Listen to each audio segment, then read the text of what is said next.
also discovered one of my cousins, she has a bunch of boys, their dad likes Magic the Gathering. He got them some cards. They weren't really much of gamers before this. They had played a couple things. They had like Mario Kart, you know, the basic stuff. He was like, would you like to play Magic the Gathering? You know, some of them are, well, I think all of them are old enough to kind of get it. So they've all been playing Magic now. And they were like, do you know about Magic? It's this game where, and I was like, slow down, pal. Do you know who you're talking to? And then I borrowed one of their decks and was playing against the other one.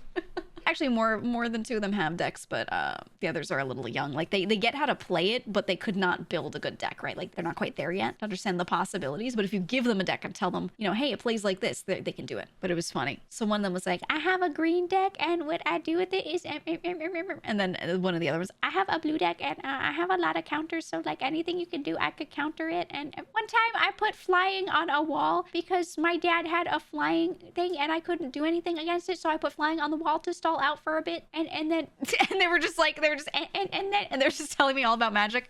There's this card named this, and it does, and I'd be like, I know what it does. It was cute. And the thing is, they've only played Magic, Pokemon, as far as actual trading card games, and then a couple of games on the Nintendo Switch. That's all they've played. So they had, what were they saying they played? Oh, they played Zelda. They played Breath of the Wild. They played Tears of the Kingdom. And then they were going back through the emulators that are on Switch and playing the old ones. And I said, well, you like card games, right? They're like, yeah, I like card games. All of them. Yeah, we love card games. And I said, okay, have you guys ever played a deck builder? So I explained what a deck builder is and the idea of roguelikes and runs, right? And I was like, there's this game called Slay the Spire. Because they love playing things on mobile. They really like anything available on mobile. And I was like, you know, it's on mobile. So on the spot, I was like, all right, let's get Auntie's credit card. And I pull out my credit card and I go and swipe that and I get them Slay the Spire.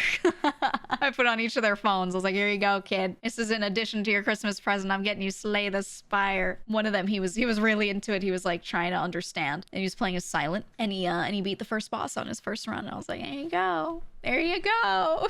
Play again.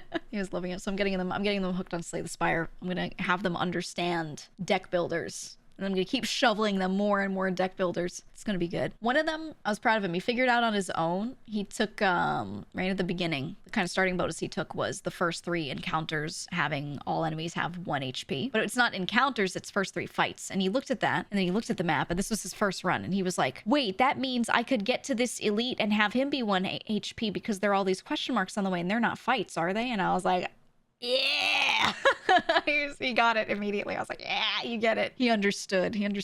I told them, you know, a second game's coming out soon. You should play this. You should understand it. Then you play the second game, and they were like, ooh. So we'll see how far they get. Told them all about Ascension levels, and I was like, oh, bet you can't beat Ascension 20. So now they're gonna try. They're gonna be like, oh, yeah, I can. And they're gonna, you know, sit there and grind away at it.